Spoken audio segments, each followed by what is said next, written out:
So ngayon, ang gagawin ko nga pala guys ay gagawa ako ngayon ng taniman ng kamote. So ito nga pala guys yung yung gamitin ko sana na hand tractor ito. Bali nga pala guys, nasira yung hand tractor kaya hindi ko nagamit kahapon. So ngayon ay ayusin pa. So baka bukas pa to magamit. Yan. Ayan guys, spiral tawag dito. Yan, para yung yung lupa ay babungkalin nito. Ayan, ito yan guys. Ayan. So ang gawin yan kapag umikot yan, ayan o, saglit lang tayo nang baka mano tayo ngayon guys masugatan ito. So ayan. So ito nga pala guys yung spiral na tinatawag. Ayan. So ito, kapag ito guys umiikot, ayan, na yan, nabubungkal yung lupa. Ayan guys, nabubungkal yan. Ayan. Ayan o, nabubungkal siya.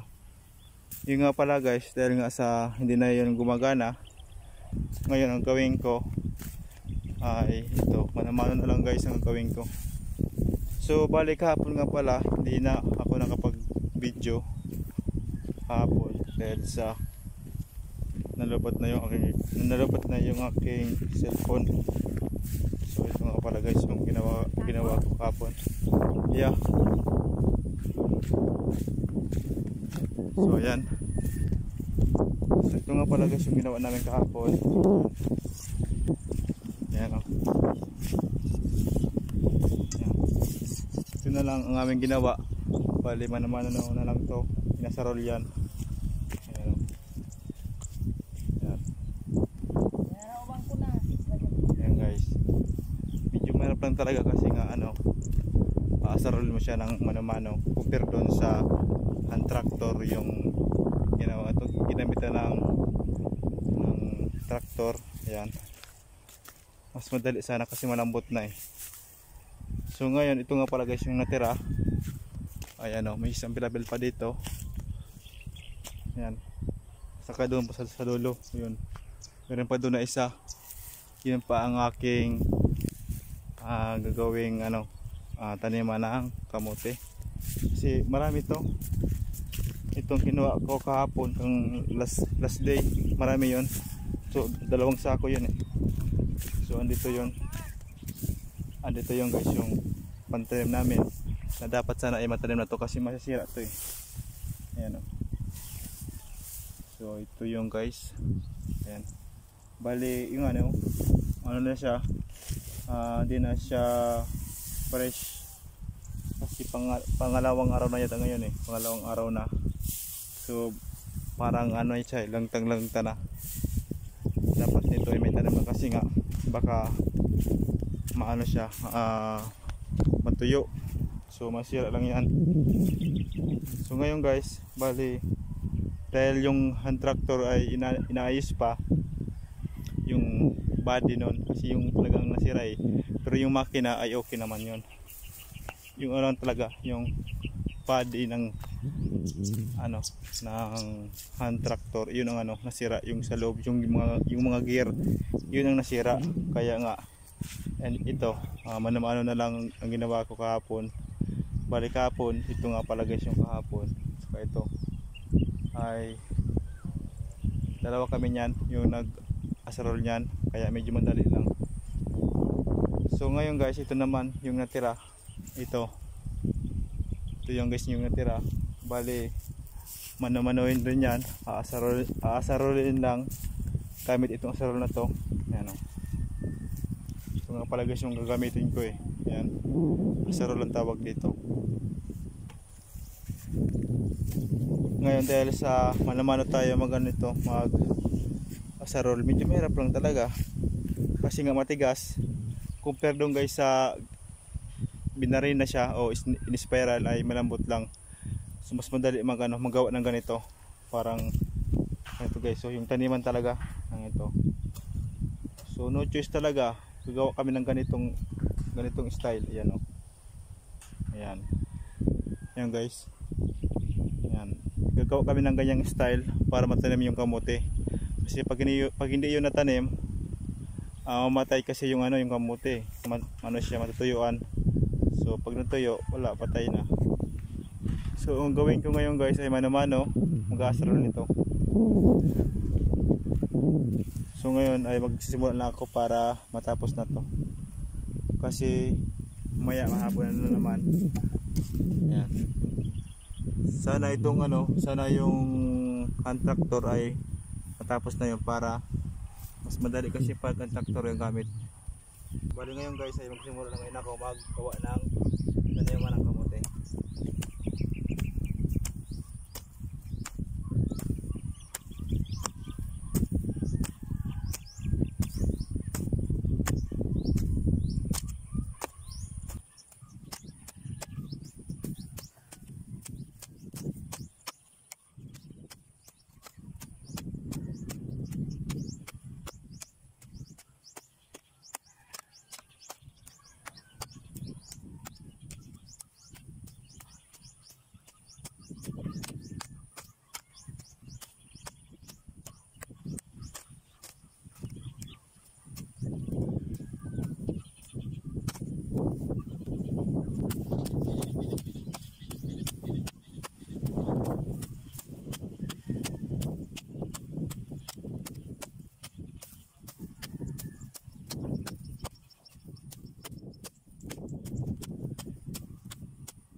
So ayan guys,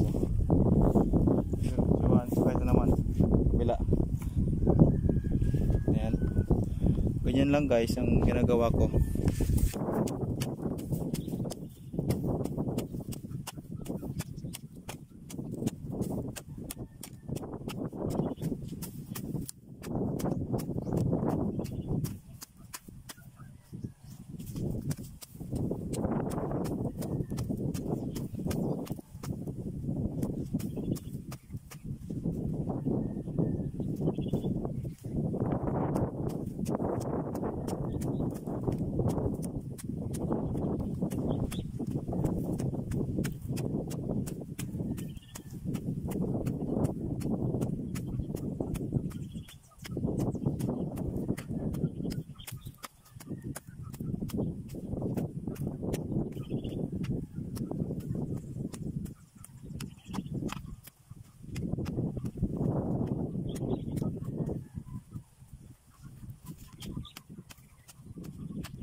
guys, bali gusto ko lang sa inyo guys ipakita yung ginagawa ko lang dito sa palayan.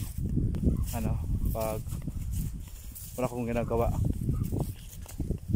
So ito yung guys, bali tatapusin ko pa to guys na ano, ayan o, tapusin ko pa yan. So pero yung aking video ay hanggang dito na lang guys, kasi nga mamaya naman kasi sobrang init na ng ano, ng cellphone ko. So pahingahan ko muna yung cellphone. So yun lang guys, hanggang dito lang guys yung aking video. Salamat guys sa inyong panood.